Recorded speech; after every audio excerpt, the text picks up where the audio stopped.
नमस्कार दोस्तों, स्वागत आप सभी का आज के इस वीडियो में। दोस्तों, आपके अपने YouTube channel the book city channel पर आपका सभी का स्वागत है। दोस्तों, आपके लिए लेकर के आए हैं अश्नीर ग्रोवर की बहुत ही ज़्यादा प्रख्यात किताब दोगलापन की बुक समरी आज आपके लिए लेकर के आए हैं।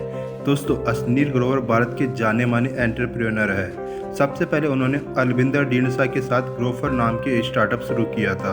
उससे निकलने के बाद उन्होंने भारत पे नाम की कंपनी भी शाश्वत नाकर्णी के साथ मिलकर शुरू की, जो कि आज भारत की एक बहुत प्रसिद्ध यूनिकॉर्न बन चुकी है। यह कंपनी डिजिटल पेमेंट तथा छोटे बिजनेस को ऑनलाइन लोन देने का कार्य करती है। दोस्तों, हाल ही में अश्नीर ग्रोवर ने अपने अनुभव के आधार पर दोगलापन नाम की किताब लिखी है। आइए जानते हैं इस किताब के बारे में। इस किताब में आपको सीखने के लिए क्या क्या पॉइंट्स आपको मिलने वाले हैं, उसके बारे में बात करने वाले हैं। इस किताब के सभी 7 चैप्टर से आपको सीखने को मिलने वाले हैं। पहले चैप्टर का नाम है डोंट ट्रस्ट पीपल ब्लाइंडली, यानी कि कभी किसी पर आंख बंद करके विश्वास मत करो। Number 2, don't tell your secrets, अपने रहस्य किसी को भी मत बताओ। Number 3, spend time with experts, यानी कि विद्वानों के साथ समय बिताओ। Number 4, give preference to family, परिवार के लोगों को प्राथमिकता दो। नंबर 5, नौकरी किसी को अमीर नहीं बना सकती। नंबर 6, बिजनेस ही आपको जल्दी अमीर बना सकता है।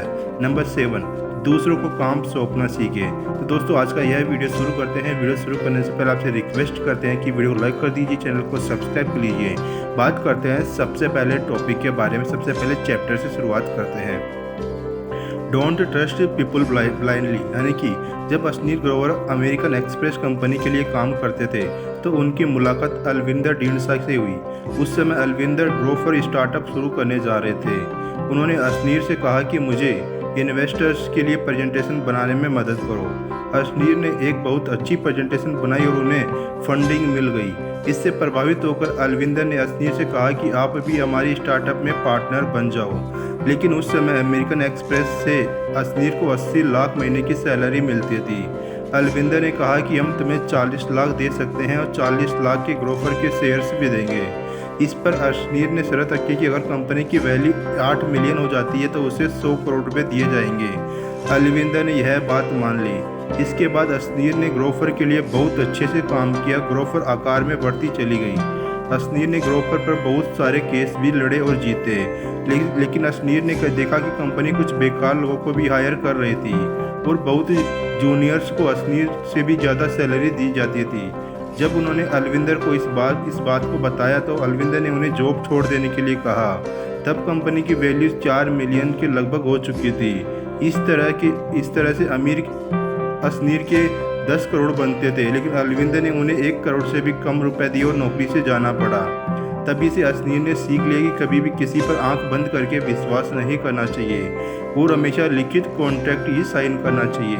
Number 2, don't tell your secrets. जब अश्नीर IIT में पढ़ते थे तो एक बार उन्होंने फ्रांस की फेलोशिप का नोटिस देखा। केवल 5 बच्चों को यह फेलोशिप दी जानी थी। यह बात अश्नीर ने बाकी बच्चों को नहीं बताई, क्योंकि अगर सभी बच्चे अप्लाई कर देते तो शायद उन्हें वह फेलोशिप नहीं मिल पाती। इसलिए जिन बच्चों ने उस नोटिस को पढ़ा, केवल उन्होंने अप्लाई किया। उनकी संख्या बहुत कम थी, इसलिए अश्नीर को आराम से फ्रांस की स्कॉलरशिप मिल गई। इस स्कॉलरशिप में उन्हें बहुत ज़्यादा पैसा भी मिला और उनकी फ़ीस भारत की फ़ीस के बराबर ही लग रही थी। इससे उन्होंने सारा यूरोप घूम डाला और वहाँ से काफ़ी इंफॉर्मेशन और ज्ञान भी अर्जित किया, जिससे उन्हें आगे चलकर अपनी कंपनी बनाने में बहुत ही सहायता मिली। इसलिए अश्नीर के मुताबिक हमें किसी को भी अपने सीक्रेट नहीं बताने चाहिए। Number 3, spend time with experts. इस चैप्टर में अश्नीर बताते हैं कि अभी भी आपको परफेक्ट और महान नहीं समझना चाहिए। हमें यह बात अच्छे से जान लेनी चाहिए कि हमसे ऊपर भी बहुत से लोग हो सकते हैं और हम दूसरों से भी बहुत कुछ सीख सकते हैं। जब आप इस माइंडसेट के साथ किसी कंपनी को शुरू करेंगे तो आपको बहुत ज़्यादा सफलता मिलेगी, क्योंकि आपका माइंडसेट एक ग्रोथ माइंडसेट बना रहेगा और आप हमेशा दूसरे लोगों से सीखते रहेंगे। अश्नीर जब फ्रांस गए थे तो उन्होंने वहाँ के लोगों को नज़दीक से देखा। उन्होंने देखा कि वहाँ के स्टूडेंट्स बहुत ही डिसिप्लिन में रहते थे। वे टीचर के लेक्चर्स को नोट करने के लिए अलग अलग तरह के पेन का इस्तेमाल करते थे। इससे उनके नोट्स बहुत ही प्रभावी बनते थे। अशनीर ने भी यही टेक्निक सीखी और बाद में वे भी कलर पेन से अपने नोट्स बनाने लगे। इससे उनकी ग्रेड्स में बहुत ज़्यादा इजाफा हुआ।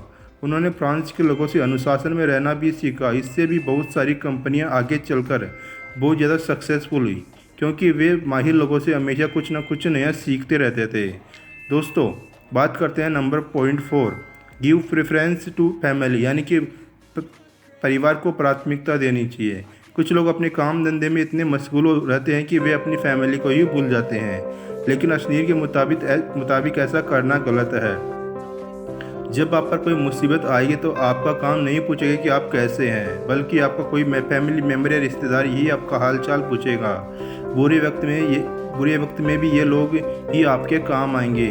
20 साल पुराना दोस्त आपको धोखा दे सकता है, लेकिन आपके फैमिली मेम्बर कभी भी आपको धोखा नहीं देंगे। इसलिए अशनीर कहते हैं कि जब आप कोई कंपनी शुरू करें तो उसमें अपने रिश्तेदारों या फैमिली मेम्बर्स को भी उचित पोजीशन दें। इससे आपकी कंपनी कभी भी नहीं डूब सकती, क्योंकि आपके फैमिली मेम्बर्स से जी जान से आपकी भलाई के लिए काम करेंगे। कोई आपकी कंपनी में गलत कार्य कर रहा होगा तो उसका फीडबैक आपको मिलता रहेगा। अशनीर कहते हैं कि इसलिए उन्होंने अपनी पत्नी माधुरी को हमेशा अपने बिजनेस में साथ रखा है। भारत में बहुत सारे सफल बिजनेस इसलिए सफल होते हैं क्योंकि उन्हें पूरा परिवार मिलकर चलाता है, जैसे कि हिंदुजा ब्रदर्स हो या जेरोदा के काम ब्रदर्स हो। इसलिए परिवार बहुत ज़्यादा महत्वपूर्ण है। Number 5, job can not make you rich. Ashneer कहते हैं कि जॉब से आज तक कोई ना कोई रिच बना होगा, ना कभी बनेगा। भारत की मिडिल क्लास फैमिली की यही मानसिकता होती है कि उन्हें कोई सरकारी जॉब मिल जाए। इसके बाद वे सारी ज़िंदगी बंदी बंधाई तनख्वाह पर काम करते हैं। कुछ सालों में थोड़ी बहुत इंक्रीमेंट होती भी है, लेकिन फिर भी वह आमदनी की किसी आदमी को करोड़पति या अरबपति कभी नहीं बना सकता। यहाँ तक कि डॉक्टर की महीने की 2 लाख की सैलरी भी अगर आप कैलकुलेट करें तो उसे करोड़पति बनाने में काफ़ी सालों लग जाएंगे। तब तक डॉक्टर बूढ़ा हो चुका होगा। बुढ़ापे में वह उस पैसे से एंजॉय भी नहीं कर पाएगा।